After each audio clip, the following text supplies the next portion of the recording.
প্রেক্ষাপট আলোচনা হলো মেরাজ।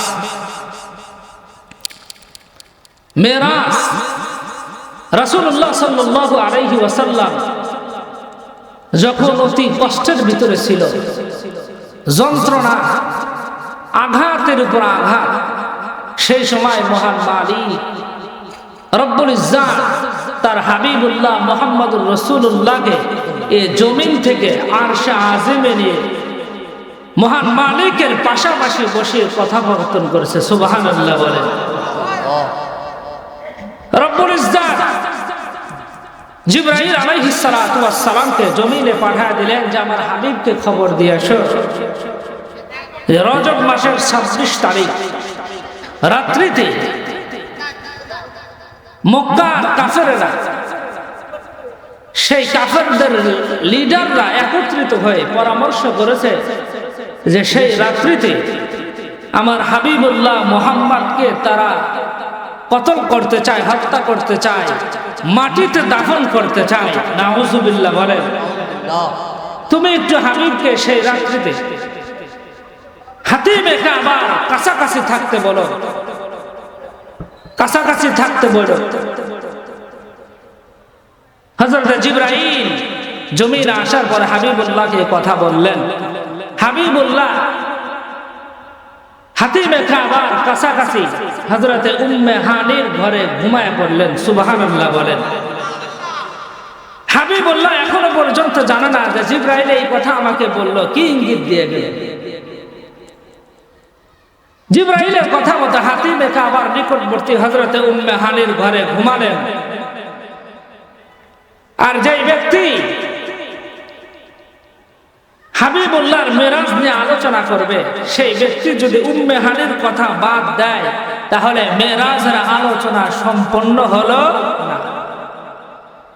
হযরত জিবরাইল ঘোষণা দেওয়ার পরে হাবিবুল্লাহ হযরত উম্মে হানির ঘরে ঘুমালেন। রাত্রি গভীর রাত্রিতে জিবরাইল আমিন আর হযরতে মিকাইল আলাইহিস সালাতু ওয়াস সালাম দুজন এসে হযরতে উম্মে হানির ঘরের দরজায় টোকা দিলেন। বিশ্বনবী ডাক বলতেছে কে? হযরতে জিবরাইল আলাইহিস সালাতু ওয়াস সালাম ডাক বলে, ইয়া রাসূলুল্লাহ, ইয়া হাবিবাল্লাহ। দরজাটা খোলেন, আমি জিবরাইল। বিশ্বনবী দরজা খুলে দিলেন। জিবরাইলের সাথে কথা হলো। জিবরাইল হাতটা ধরে ডাক দেয়, ও নবী চলেন চলেন, আমার সঙ্গে চলেন। বিশ্বনবী ডাক দেয়, কেন আমায় তোমার সাথে যেতে হবে? কোথায় নিয়ে যাও আমাকে? হযরতে জিবরাইল কোনো কথা বলে না। বিশ্বনবীর হাতটা ধরে হাতিমে কাবার দিকে নিয়ে যায়। হাতিমে কাবার দিকে নিয়ে যাওয়ার পরে হাতিমে কাবা ঘরের পাশে ইট দিয়ে এরিয়া করা আছে, সেই জায়গার নাম হলো হাতিমে কাবা। হযরতে জিবরাইল ডাক ইয়া রাসূলুল্লাহ, ইয়া হাবিবাল্লাহ, এখানে আপনি চিত হয়ে শুয়ে পড়েন। মারহাবা বলেন। চিত হয়ে শুয়ে পড়ল বিশ্বনবী। হযরতে জিবরাইল শাহাদত আঙ্গুলি দ্বারা এই হলক গলার এখান থেকে এরকম ইশারা করলো। বিশ্বনবীর গলা থেকে নিয়ে নাভি পর্যন্ত এখানে ফেলে গেল, 2 ভাগ হয়ে গেল। মারহাবা বলেন। হযরতে জিবরাইল আমিন বুকের ভিতরে হাত দিয়ে হাত ওখান থেকে নিয়ে এসে সুন্দর করে জমজমের পানি দ্বারা সুন্দর করে ধৌত করে আবার জায়গা মতো সেট করে দিলেন। হযরতে জিবরাইল বিশ্বনবীর 2 ভাগ এই ফাড়া বুকটা সুন্দর করে আবার 2 পাশ থেকে চাপ দিলেন। বিশ্বনবীর বুক আবার জোড়া লেগে গেল, সুস্থ হয়ে গেল। চিৎকার দেয়া বলেন না মারহাবা।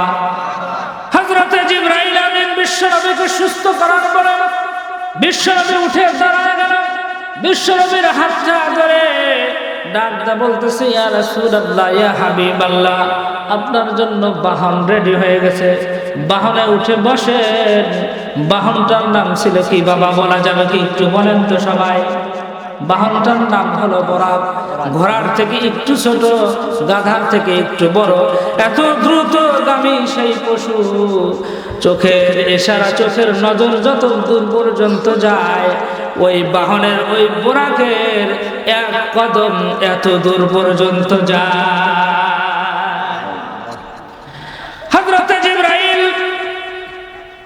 রাসূলুল্লাহর হাত ধরে বলতেছে, ইয়া রাসূলুল্লাহ, ইয়া হাবিবাল্লাহ, বাহনের উপরে আপনি চড়েন। রাসূল আমার বাহনে চড়ার জন্য প্রস্তুতি নিচ্ছেন।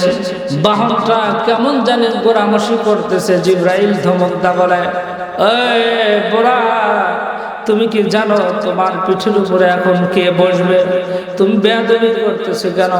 ইনি হলো আখিরি জামানার পয়গম্বর, নবীদের নবী, রহমাতুল লিল আলামিন। তোমার পিঠের উপরে বিশ্ব নবী উঠে বলবে, তুমি কেন বেয়াদবি করছো? বরাক লজ্জা বোধ করো। লজ্জা বোধ করার পরে লজ্জায় শরীর ঘেমে গেল। বরাক ডাকটা বলতেছে, ও জিবরাইল, আমি তো হাবিবে কিবরিয়ার সঙ্গে বেয়াদবি করতেছি না। আমি ভাবতেছি যে মহান রব এমন একটা কিতাব নাজিল করেছে, যে কিতাবটা আসমানকে দিতে চাইছিল, আসমান গ্রহণ করে নাই, কারণ ভার সহ্য করতে পারবে না।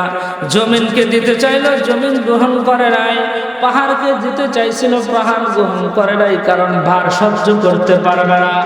ওই কিতাবটা গ্রহণ করেছে একমাত্র মানুষ, সেই মানুষটাই যার উপরে নাজিল হয়েছে কালামুল্লাহ, সেই মানুষটাই আমার উপরে উঠে বসবে।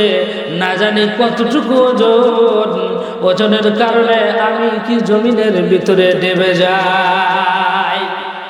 এই ভয়ে, এই আতঙ্কে আমি গোড়ামসি করতেছিলাম। না না, আমি তো বিশ্ব নবীকে চিনি, আমি কেন তার সঙ্গে বেয়াদবি করব? কখনো সম্ভব না। মুসলমান ইমানদার বাবাজিরা, জিবরাইল আমিন হাবিবুল্লাহকে সোয়ারির উপরে চড়ালেন, বাহনের উপরে উঠে বসলো। বাহন রওনা দিল। জিবরাইল আলাইহিস সালাতু ওয়াস সালাম সঙ্গে নিয়ে যাচ্ছে। যাওয়ার পথে কিছু রাস্তা অগ্রসর হওয়ার পরে একজন বৃদ্ধা, সেই বৃদ্ধার সাথে দেখা হলো। বৃদ্ধা পিছন থেকে ডাক দিচ্ছে, ইয়া রাসূলুল্লাহ, ইয়া হাবিবাল্লাহ। জিবরাইল আমিন ডাকটা কয়, প্রিয় নবী, আপনি ওই কথা কখনো পৌঁছাবেন না, সামনের দিকে অগ্রসর হন। বিশ্ব নবী সামনের দিকে যাচ্ছে। কিছু রাস্তা অগ্রসর হওয়ার পরে আবার একজন বৃদ্ধ মানুষ রাসূলুল্লাহকে ডাকছে, ইয়া রাসূলুল্লাহ, ইয়া হাবিবাল্লাহ। হযরত জিবরাইল ডাকতে কয়, নবী, পিছনে তাকাবেন না, যতই ডাকুক না করো, এদের ডাকে আপনার সাড়া দেওয়া যাবে না।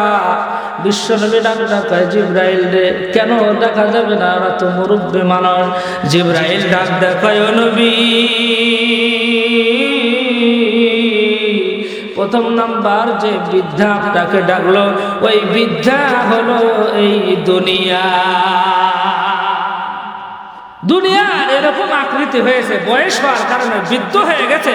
কিন্তু আমরা দুনিয়ার যত বয়স হচ্ছে ততই তো দেখতে পাচ্ছি সুন্দর চাকচিক্য। কথা বলার ঠিক না বা ঠিক?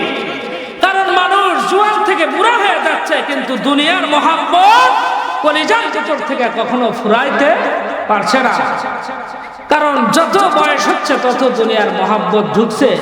যখন 10 বছর ছিল তখন ছিল শুধুমাত্র 100-500 টাকার মহাব্বত, 100-500 টাকার চাহিদা। যখন 12 বছর হলো, 15 বছর হলো, 20 বছর হলো, তখন মোটর সাইকেলের চাহিদা। যখন 20 বছর পার হয়ে গেল, বিবাহের সুন্দর একটা নারীর চাহিদা, বউ পাওয়ার পরে একটা বাড়ির চাহিদা, একতলা ছাদওয়ালা বাড়ি করলো। এক ছাদ বিশিষ্ট বাড়ি করার পরে চাহিদা দোতলা হলে আল্লাহ কত সুন্দর আরাম লাগতো। কথা বলার ঠিক না বাটি? মুসলমান ইমানদার বাবাজিরা, জিবরাইল আমিন ডাকতে বলতেছে, প্রথম নাম্বার বিদ্যা হলো দুনিয়া আপনাকে লোভে ফেলাইছে, মহান মালিকের সাথে কথা বলতে দিবে না, মহান মালিকের কাছে পৌঁছাইতে দিবে না, দুনিয়া আপনাকে ডাক দিছে। দ্বিতীয় নাম্বার যে বৃদ্ধ আপনাকে ডাকলো সেটা হলো ইবলিস, শয়তান আপনাকে প্রমন্ত্রণা দিচ্ছে, পিছন থেকে আকৃষ্ট করেছে, আকর্ষণ করেছে, যাতে করে আপনি মহান মালিকের কাছে পৌঁছাইতে না পারেন। চলেন মহান মালিকের কাছে আপনাকে সাক্ষাৎ করতে হবে। জিবরাইল আমিন বিশ্ব নবীর হাতটা দইরা, বহনটা দইরা যখন আগাচ্ছে, কিছু দূর যাওয়ার পরে পথের ভিতরে দেখে একজন মানুষের নখ হলো লোহার। কথা বলেন কিসের? এই লোকের চারাগুলো লোহার, এই লোহার চারাগুলো যে এক পাশের গাল এভাবে ছিঁড়ছে, এই পাশ ভালো হয়ে যায়, আবার এই পাশের গাল ছেড়ে, এই পাশের গাল ভালো হয়, এই পাশের গাল ছেড়ে। বিশ্বনবী এই দৃশ্য দেখার পরে জিবরাইলকে ডাকতে বলতেছে, ভাই জিবরাইল, এই মানুষটার এই অবস্থা কেন, কি সমস্যা, আর এইরকম শাস্তি হচ্ছে কেন? ভাই জিবরাইল বলো বলো, আমি একটু শুনতে চাই। জিবরাইল ডাকতে কয়, ইয়া রাসূলুল্লাহ, ইয়া হাবিবাল্লাহ, এই মানুষটার জীবদ্দশায় শুধু মানুষের গীবত গায়া বেড়াইছে। এইরকম মানুষ আপনাদের এই রাজবাড়ি আছে না? না,